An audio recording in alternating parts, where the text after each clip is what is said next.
അസ്സലാമു അലൈക്കും വറഹ്മത്തുള്ളാഹി വബറകാത്തു. പ്രിയ സഹോദരീ സഹോദരരെ, ഇന്ന് നമ്മൾ ചർച്ച ചെയ്യുന്നത് ലോകത്തിന്റെ ഏറ്റവും വലിയ മാനവിക ദുരന്തങ്ങളിലൊന്നാണ് പലസ്തീനിന്റെ നീതി, ഗാസയിലെ ജനങ്ങൾക്കെതിരായ ഇസ്രായേലിന്റെ അതിക്രമങ്ങൾ. അല്ലാഹു സുബ്ഹാനഹു വ തആല പറയുന്നു, മനുഷ്യരുടെ ജീവനെടുക്കുന്നത് മുഴുവൻ മനുഷ്യരാശിയെ കൊന്നൊടുക്കുന്നത് പോലെയാണ്. ഗാസയിൽ നടക്കുന്നത് ഇതിന് ഏറ്റവും വലിയ ഉദാഹരണമാണ്. ഈ വീഡിയോ നമ്മെ ബോധവൽക്കരിക്കാനും പ്രാർത്ഥിക്കാനും പ്രവർത്തിക്കാനും പ്രേരിപ്പിക്കാനാണ്. ഇത് കാണുമ്പോൾ ഗാസയിലെ കുട്ടികളുടെ കരച്ചിലുകൾ നമ്മുടെ ഹൃദയത്തിൽ സ്ഥിരപ്പെടട്ടെ. 2025 സെപ്റ്റംബർ 21 വരെ ഗാസയിൽ ഇസ്രായേലിന്റെ ആക്രമണങ്ങളിൽ 66,000 പലസ്തീനികൾ കൊല്ലപ്പെട്ടു. ഇതിൽ പകുതിയിലധികം സ്ത്രീകളും കുട്ടികളുമാണ്. 1.48 ലക്ഷം പേർക്ക് പരിക്കുകൾ. ഗാസ സിറ്റിയിൽ ഇസ്രായേൽ സൈന്യം നടത്തുന്ന ഭീകരമായ ആക്രമണങ്ങൾ കാരണം 40,000 പേർ ഭീതിയോടെ ദക്ഷിണത്തിനായി പലായനം ചെയ്തു. പക്ഷേ സുരക്ഷിത മേഖലകൾ എന്നത് ഒരു തമാശ മാത്രം. ആശുപത്രികൾ, സ്കൂളുകൾ, താമസ കേന്ദ്രങ്ങളെല്ലാം ബോംബ് ആക്രമണങ്ങളുടെ ലക്ഷ്യമാണ്. UNRWAയുടെ റിപ്പോർട്ട് പ്രകാരം ഗാസയിൽ ജനങ്ങൾ ദിവസവും ഒരു ഭക്ഷണം മാത്രം കഴിക്കുന്നു. ദക്ഷിണവും മധ്യഗാസയിലും 1 മില്യൺ പേർക്ക് ഭക്ഷണം ലഭിക്കുന്നില്ല. അഹ്വാല് ഭക്ഷണക്ഷാമം സ്ഥിരീകരിച്ചു. 90% വീടുകൾ നശിച്ചു. 1.4 മില്യൺ പേർ അഭയാർത്ഥികളായി. ഇസ്രായേലിന്റെ പ്രതികാരം ജനങ്ങൾക്കെതിരായ യുദ്ധമായി മാറി. അല്ലാഹു പറയുന്നു, അനീതി ചെയ്യുന്നവർക്ക് അല്ലാഹു നിന്ദയുള്ളവരാണ്. UN commission of inquiry 2025 September 16 പുറത്തിറക്കിയ റിപ്പോർട്ട് വ്യക്തമാക്കുന്നു, ഇസ്രായേൽ ഗാസയിൽ ജനോസൈഡ്, ജാതി നശീകരണം നടത്തുന്നു. 1948 ജനോസൈഡ് കരാറിന്റെ 4 ലംഘനങ്ങളും കൂട്ടക്കൊല, ശാരീരിക ക്ഷതം, ജീവിത സാഹചര്യങ്ങൾ നശിപ്പിക്കൽ, കുട്ടികളെ കൊല്ലൽ ഇസ്രായേൽ നടത്തി. ബെഞ്ചമിൻ നെതന്യാഹുയോ, ഗല്ലന്റ് തുടങ്ങിയ നേതാക്കൾ ഇത് പ്രചോദിപ്പിച്ചു. Amnesty international, human rights watch, ബിറ്റ്സലേം, ഇസ്രായേലിലെ റൈറ്റ്സ് ഗ്രൂപ്പ് എന്നിവയും ഇതിനെ ജനോസൈഡ് എന്ന് വിളിക്കുന്നു. ഗാസയിലെ ജലസമ്പാദനം 83% തടഞ്ഞു. ആശുപത്രികൾ, സ്കൂളുകൾ, മസ്ജിദുകൾ സിസ്റ്റമാറ്റിക്കായി നശിപ്പിച്ചു. 4,000 ഭ്രൂണങ്ങളും 1,000 ശുക്ലഗണികകളും നശിപ്പിച്ച ഫെർട്ടിലിറ്റി ക്ലിനിക് ആക്രമണം മാത്രം ഉദാഹരണം.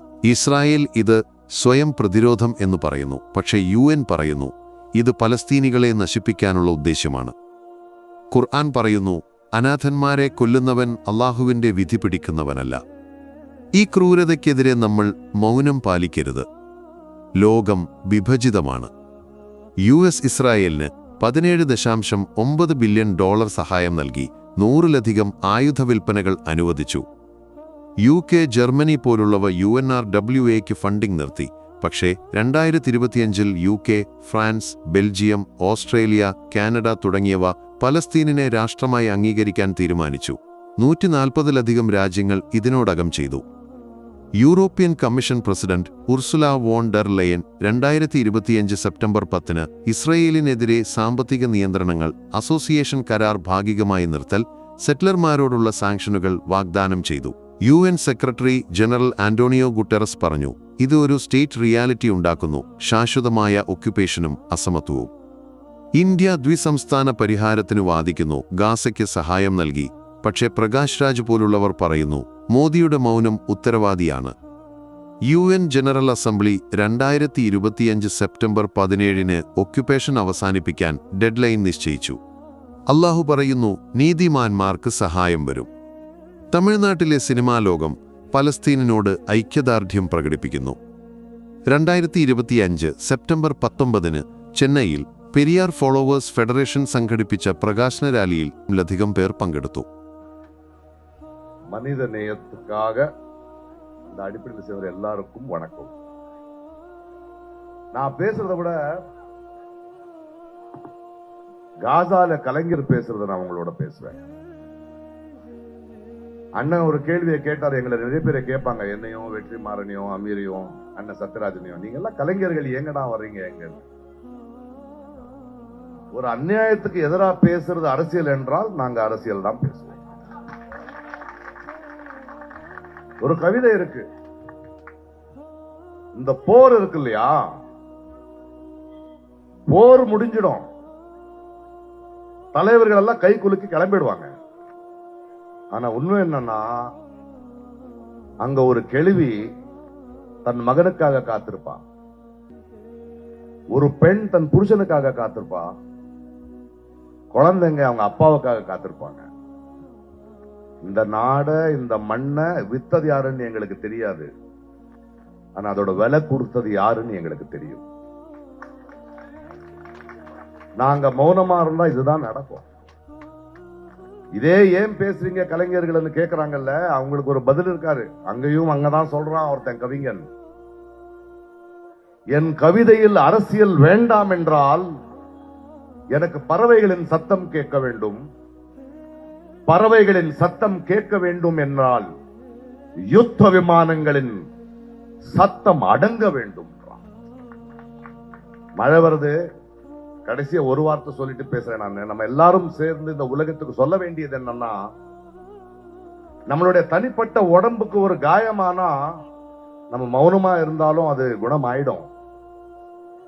ஆனா ஒரு நாடுக்கு, ஒரு மனித நேயத்துக்கு ஒரு காயமானா நான் சும்மா இருந்தா மௌனமா இருந்தா அதிகமாகும்.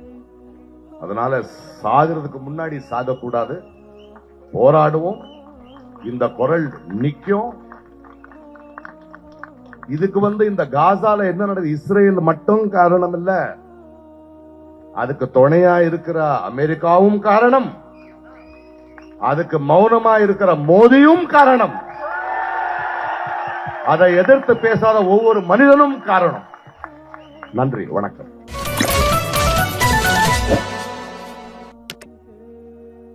காசாவில் நடந்து கொண்டிருக்கும் படுகொலை என்பது பார்க்கவே சகிக்க முடியலைங்க.